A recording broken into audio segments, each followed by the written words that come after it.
한국투자증권 이프렌드의 장용혁 팀장과 함께합니다.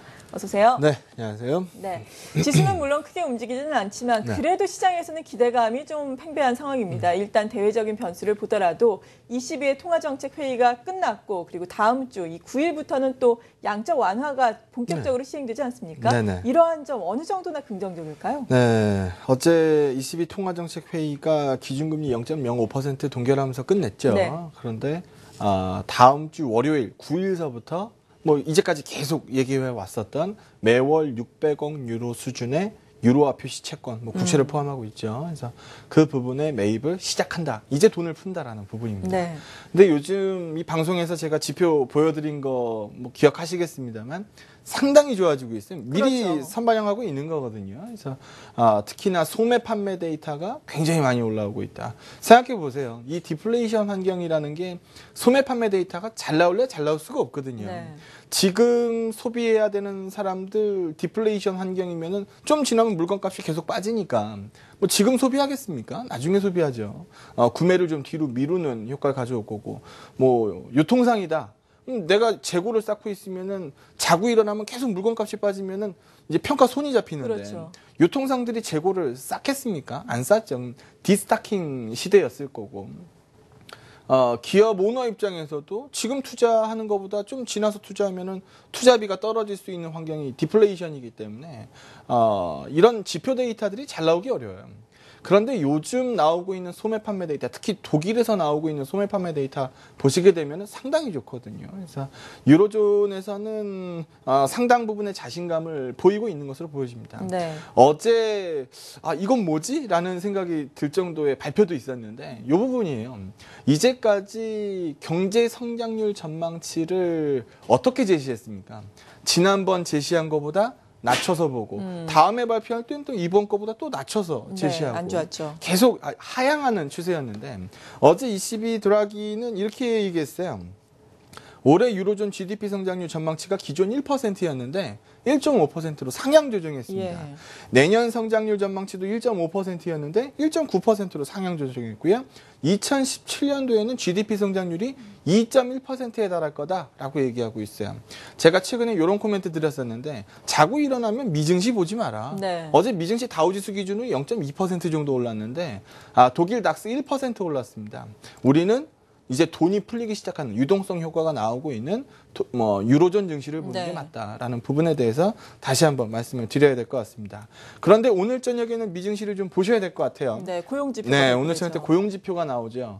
너무 잘 나와도 문제고요. 너무 못 나와도 문제예요. 네. 지금 3월 FOMC가 17일, 18일 양일간 열리게 되는데 여기에서 시장이 촉각을 곤두세워서 쳐다보고 있는 부분은 FOMC 성명서에서 페이션트 인내심 문구가 삭제되느냐 마느냐 여기에 대해서 굉장히 노심초사 쳐다보고 있는 상황입니다. 네. 만약에 금리 인상 기조에 대해서 인내심을 갖겠다라는 표현이 사라지게 되면 6월에 금리 오르는 거 아니야? 라는 얘기가 다시 한번 나올 수 있거든요. 그렇기 때문에 오늘 고용지표가 정말 너무 좋다라고 얘기가 나오면은 3월 FOMC에서 인내심 문구가 빠질 수도 있다라고 연결이 될 수 있어요. 그래서 그런 부분들에 대한 우려감은 상당 부분 나올 가능성이 있고 또 너무 못 나오면은 인내심 문구는 빠지지 않겠습니다만 돈을 4조 달러 풀어가지고 데이터가 이거밖에 안 나오냐라고 생각이 될 수도 있는 거기 때문에 요즘 미증시에서 나오는 데이터는 중간만 가는 게 가장 좋습니다. 이거 좋은 것 같지도 않고 나쁜 것 같지도 않고 딱 중간치 정도 나오는 게 가장 좋기 때문에 오늘 저녁 때 나오는 비농업 취업자 수 20만 명 중반대 정도 나오면은 중간치거든요. 그래서 그 정도 수치 나오는지 여부 한번 보셔야 될 것 같고요. 앞에 3자 보이면 너무 잘 나온 거니까 그 부분도 같이 한번 보시기 바랍니다. 신경 쓰이는 부분이 없는 건 아니에요. 같이 한번 볼까요? 오늘 저녁 때 이제 고용지표를 보면 알겠습니다만 달러가가 어제도 제가 최근에 이 달러가 강세입니다만 우리 원화가 더 강세니까 괜찮아요 라고 말씀을 드렸었는데 물론 결론부터 말씀을 드리면 어제 달러가 추가적으로 더 올랐고요. 52주 신고를 또 갈아치웠어요. 네. 96피 중반에서 넘나듭니다. 유로화 가격은요. 마리오 드라기가 이제 매월 600원 유로에 채권 매입을 시작합니다라고 얘기를 하니까 시중에 유로 공급이 늘어나는 거잖아요. 유로화 가치는 1.1달러 교환 비율 레벨을 장중에 깨보기도 했습니다. 최저치거든요. 그래서 달러는 더 강세로 갔고 유로는 더 약세로 갔고 원화 입장에서 보면은 조금 머리 아플 구간이에요. 네. 그런데 여기다 제가 써놨습니다만 어제 NDF 역외환율에서 우리 원달러가 급등했느냐? 급등하지 않았어요. 그러네요. 75전 올랐습니다. 그리고 지금 원달러 빠지고 있어요. 네. 그러니까 원달러가 지금 막 튀어오르면서 외국인 수급표가 막 위축되고 있으면은 야 2000포인트 언저리에서 이런 이슈가 나오고 있으니까 조심해 봅시다 라고 얘기를 해야 되는데 달러가 저 초강세 움직임을 보여도 우리 원화가 흔들리는 부분이 없다라는 겁니다. 원화가 흔들리지 않으니까 외국인 수급표가 흔들리지 않잖아요. 그래서 지금 여전히 강세론에 대해서 얘기할 수 있는 기반은 흐트러지지 않았다라고 말씀을 드리는 거고 이 그림 한번 보죠. 참 마음 아픈 그림인데 우리나라 시장 외국인들이 쥐고 흔드는 거는 뭐 너무 여러 번 말씀드렸으니까 미국계 자금이 상당히 오랜 기간 핑크색 선이죠. 네. 들어왔고 중국계 자금 요즘에도 뭐 위안화 관련돼서 얘네들도 약세 얘기하고 있는 거 아니에요. 그렇죠. 그러니까 바깥으로 돈을 퍼내고 있는 거죠. 중국 자금도 남색선입니다. 우리 쪽으로 많이 들어왔고 중동 자금 요즘에 조금 뭐 약해지긴 하고 있습니다만 상당히 오랜 기간 많이 들어왔어요. 일본 여기도 엔화 가치 계속적으로 빠지고 있었기 때문에 우리 대한민국 쪽으로 매입 자금 많이 올라와 있는 상황이거든요. 나머지 다 좋은데 한 가지 어긋난 국적별 자금이 있었어요. 네, 초록색이요. 네, 초록색 자금 보시게 되면 상당히 오랜 기간 매도를 보여주고 있죠. 유럽계 자금입니다. 데이터를 좀 더 자세히 말씀드리면 작년에 외국인들이 한 해 동안에 우리나라 시장에 6조 3천억을 샀어요. 네. 그런데 다른 거 볼 필요 없이 영국계 자금만 잘라서 보니까요. 영국계 자금이 작년에 우리 시장에 7조 4천억 팔았어요. 상당하네요. 그럼 작년에 영국계 자금이 우리나라 시장에 매도 안 했으면 외국인 매입 자금이 뭐 15조 이렇게 나왔다는 얘기예요. 굉장히 많이 매입할 수 있었는데 영국계 자금, 뭐 유럽계 자금의 뭐 선두권이니까 이쪽에서 나오는 매도물이 상당히 부담스러웠다. 그런데 2월달 데이터 한번 보죠. 2월달 데이터 한번 보시게 되면 여전히 그런 모습이 나오고 있을까라는 부분을 확인할 수가 있는데 최저환율제를 포기한 스위스, 유럽 자금이죠. 유럽 자금이고 독일, 프랑스 뭐 이런 쪽 다 유럽계 자금입니다. 우리나라로 순매수가 들어오고 그쵸? 있는 나라죠. 2월 달에 외국인 매수 들어온 것 2월 달에 외국인 매수가 이제 순매수 반전을 했는데 어느 나라가 샀는지 한번 구체적으로 데이터를 열어보니까 영국 같은 경우에는 아직 파운드 쓰잖아요. 그렇죠. 유로화 쓰진 않죠. 네. 그래서 아직 영국이 매수로 반전된 그림은 아닙니다만 매도세가 많이 줄었어요. 그리고 물론 스위스도 유로로 쓰는 건 아닙니다만 독일이라든지 프랑스라든지 유로존에서 상단부에 있는 국가들이 매수로 반전되는 그림이 나오더라는 겁니다. 그래서 유럽계 자금이 움직이기 시작했으니까 유럽발 훈풍이 외국인들 쪽으로 번지기 시작했다라는 부분을 말씀드리는 거고 2월 달에 외국인들 순매수 반전된 부분들은 보여요. 그러니까 외국인들이 쭉 끌고 올라가는 구간에서는 시장 잘 올라갑니다. 근데 외국인들의 수급표가 둔화되는 구간에서 우리가 힘들어했잖아요. 그렇죠. 꽤 오랜 기간 힘들어했었는데 월별로 보니까 외국인들이 2월 달에 순매수 반전하더라. 지난 9월 달에 소폭 팔기 시작했었고 10월 달 꽤 많이 팔았고 11월 달 좀 사는 듯 했으나 12월 그리고 올해 1월까지 매도세를 지속했었던 외국인 계정이 매수로 반전되고 있는데 자세히 뜯어보니 유럽계 자금의 매도가 크게 줄고 있고 순매수 반전되고 있다. 그러면 외국인 수급표가 바뀌는 거 아니냐라는 부분에 대해서도 얘기할 수 있는 시점입니다. 네, 또 문제는 또 기관의 수급일 텐데요. 그렇죠.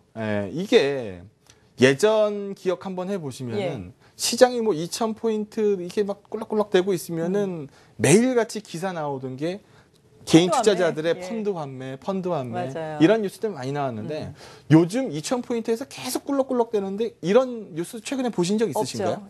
없죠. 국내 투자자들 중에서 주식형 펀드 지금 들고 계신 분들 거의 없습니다. 털 사람들은 벌써 다 틀었어요. 뭐 해외 주식형이니 뭐 후광퉁 뭐 최근에 광풍 불었으니까 뭐 많이 옮겨 탔고 국내 주식형 쪽으로 들고 있는 사람이 없어요. 이거 한번 보시게 되면 코스피가 올라갑니다. 그러면은 귀신같이 환매가 계속 쏟아져요. 회색선이죠. 네. 그리고 박스권에 놓여집니다. 뭐 상당히 긴 시간 동안에 환매가 아주 시달리죠. 그리고 여기에도 올라가니까 또 쏟아지고 올라가니까 또 쏟아지고 이번에 올라가는데 쏟아지나요? 안 쏟아져요. 쏟아지는 게 없네요. 쏟아지는 예. 물건이 없죠. 그래서 쏟을 만큼 벌써 쏟은 구간이기 때문에 펀드 환매가 부담이 없으면 투신권의 매도물은 상당히 제한적일 가능성이 높아요. 그렇죠. 예. 지금 증권 계정 매도는 어제 말씀드렸습니다만 개인들의 레버리지 매도가 계속적으로 증권 계정의 매수물로 떠안는 구조였기 때문에 증권 계정이 이거를 끌고 갈 여지가 없으니까 청산시켜 버리는 거죠. 네. ETF는 세 가지로 구성돼요. 코스피 200 구성 종목, 그러니까 일반 주식이죠. 그리고 코스피 200 ETF, 그리고 코스피 200 지수 선물로 구성되는데 청산시키다 보니까 비차익 매도 중심으로 쏟아질 수밖에 없는 거죠. 어쩔 수 없는 매도물들이 증권 계정에서 쏟아지고 있습니다만 한두 없이 나오는 물건은 아닐 거고 펀드 추이로 봤을 때 투신권의 매도세가 급격하게 커질 가능성도 없기 때문에 외국인들의 이 기조가 유지되면 네. 상당히 긍정적인 시각뷰를 끌고 갈 수도 있다라는 부분입니다. 그리고 위험자산 선호도 면에서 봤을 때도 유로존이 저렇게 움직이기 시작하면 위험자산 선호도는 올라갈 수밖에 없거든요. 그렇죠. 위험자산 선호도의 척도로 볼 수 있는 신흥국 주식형 펀드 이쪽도 보게 되면은 계속 매도세였어요. 계속 매도세였는데 올해 들어서 매수로 반전됐죠. 네. 그래서 이 부분도 주목 가능할 것 같고 일본을 제외한 아시아 EX 재팬 펀드 여기도 보게 되면은 계속적으로 매수 유입입니다. 그러면 나쁘게 얘기할 게 별로 없거든요. 그런데 하나 보여드릴게요. 아쉬운 대목은 있어요. 요 그림인데 EM 펀드 내에서 중국 비중 계속 늘어났어요. 많이 늘었죠. 인도 요즘에 신고가 언저리죠. 네. 인도 비중도 보시게 되면 많이 늘었어요. 대만 증시도 굉장히 좋아요. 비중 많이 늘었죠. 그런데 브라질 요즘 문제 많잖아요. 헤아라 요즘 뭐 신저가 수준이거든요. 브라질 급감했었고 러시아는 뭐 두말할 것도 없죠. 즉 좋은 EM 쪽으로는 비중이 상향이 많이 됐어요.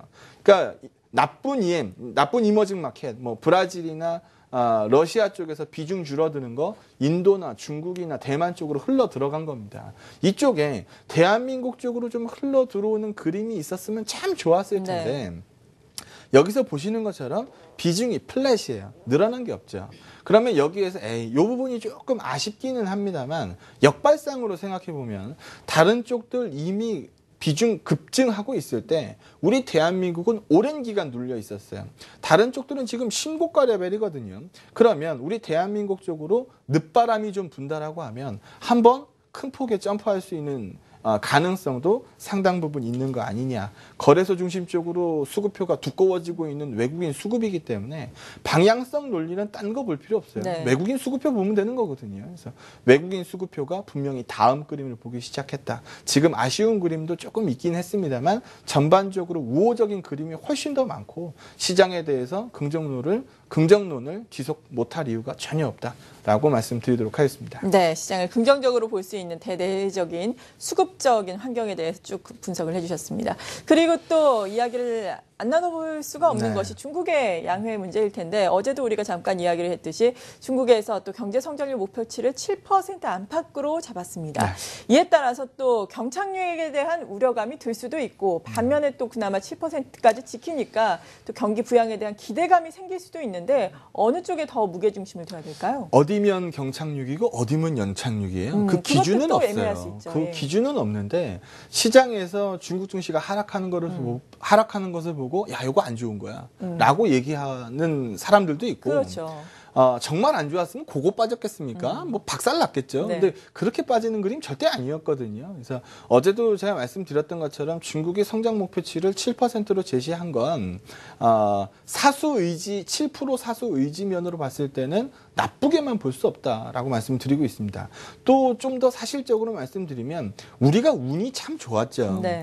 저 인구 14억 나오는 저 대국이 뭐 14%, 13% 이렇게 고성장을 시작하는 구간이 있었기 때문에 우리나라가 중국에다 내다 팔 물건들이 많았던 거거든요.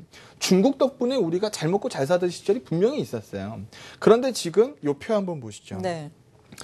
중국이 저 큰 땅덩이가 돌아가려면 8%는 커야 돼요. 바오바 정책인데 지금 성장 목표치 8%씩 줬죠. 이게 11년도까지 8%가 나오다가 12년도에 7.5% 성장 목표치를 제시했어요. 네. 근데 실제치를 한번 보세요.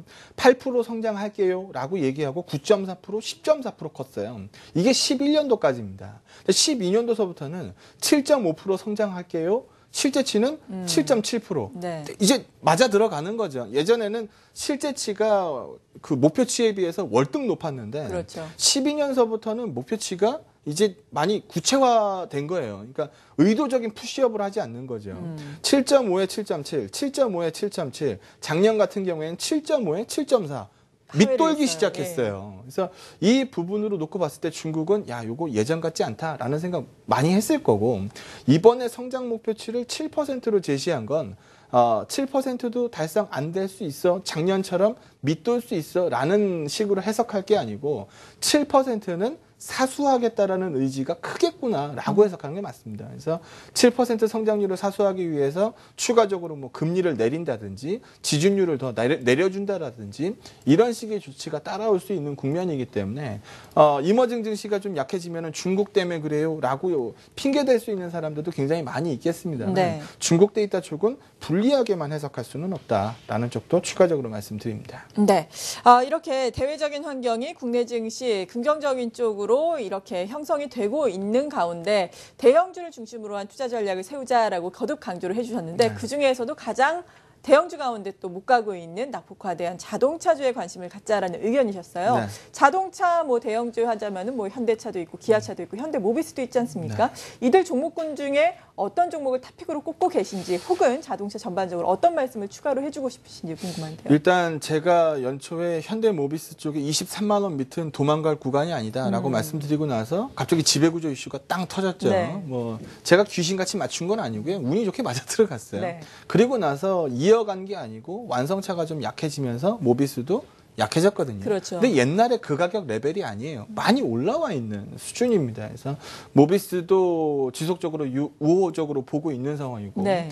최근에 2월 달에도 제가 마찬가지 의견이었는데 남들은 모두 다 코스닥 얘기합니다만 거래소 쪽을 포기할 단계가 아니다. 좋은 데이터들이 너무 많기 때문에 거래소 쪽으로도 강세가 연출될 거다. 뭐 좀 외로운 싸움이긴 했습니다만 네. 계속적으로 말씀드렸거든요. 근데 지나고 나서 보니까 꽤 많이 올라왔어요. 자동차 쪽도 이제 따라갈 수 있는 국면인데 유난히 거래소 시가총액 상단부 쪽에서 뭐 건설이니 뭐 조선이니 뭐 화학 정유 뭐 이런 것들 모두 다 많이 올라갔는데 네. 제일 못 간 게 자동차더라는 그렇죠. 거죠. 그래서 최근 들어서 다 잘 맞아 들어갔는데 자동차가 못 따라갔으니까 자동차라고 안 될 이유가 뭐 있겠습니까? 라는 얘기를 최근 들어서 말씀을 많이 드리고 네. 있습니다. 이 그림 한번 보죠.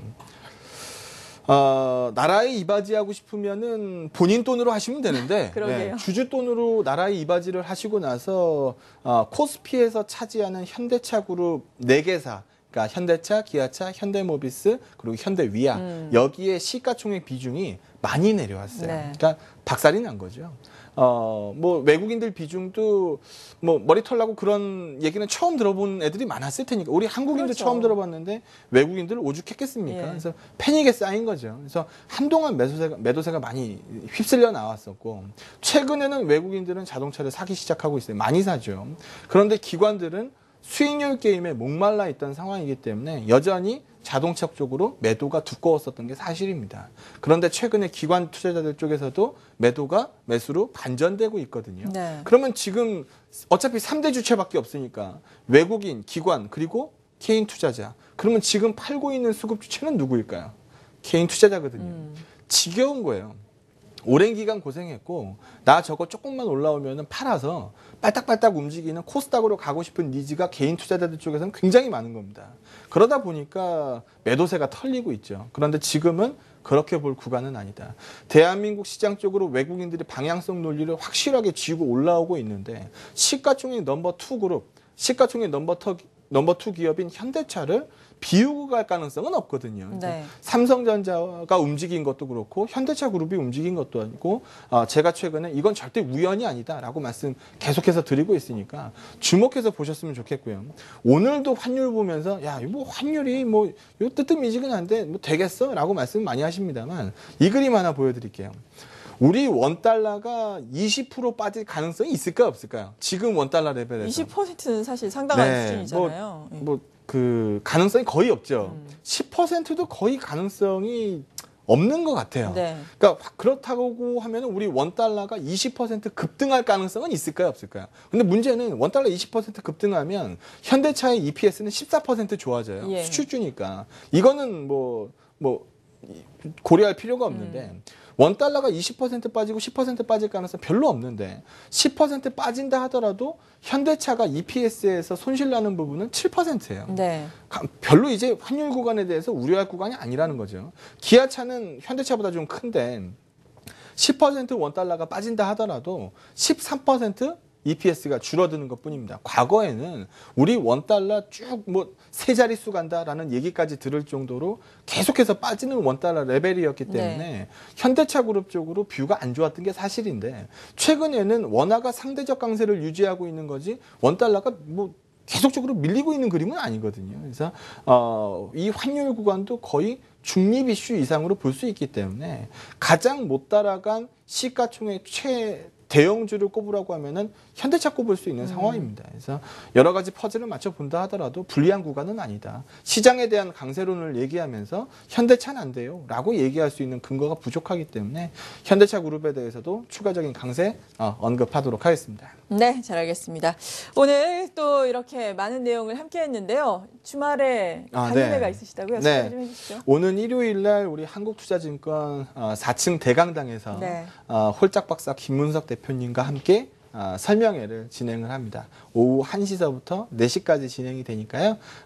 많은 참석 부탁드리고요. 김문석 대표님은 뭐 좋은 종목 많이 얘기해 주실 것 같고 네. 저는 내가 시장을 강세로 보는 이유, 시황관에 대해서 조금 더 명확하게 여러분들 만나 뵙고 말씀드릴 수 있었으면 좋겠습니다. 일요일 날 1시 한국투자증권 4층 대강당에서 뵙도록 하겠습니다. 네, 더욱더 깊이 있는 말씀이라든지 깊이 있는 종목에 대한 설명이 필요하신 분들 꼭 가서 무료 강연회니까 함께 하시면 좋겠네요. 한국투자증권 이프랜드의 장용혁 팀장이었습니다. 감사합니다.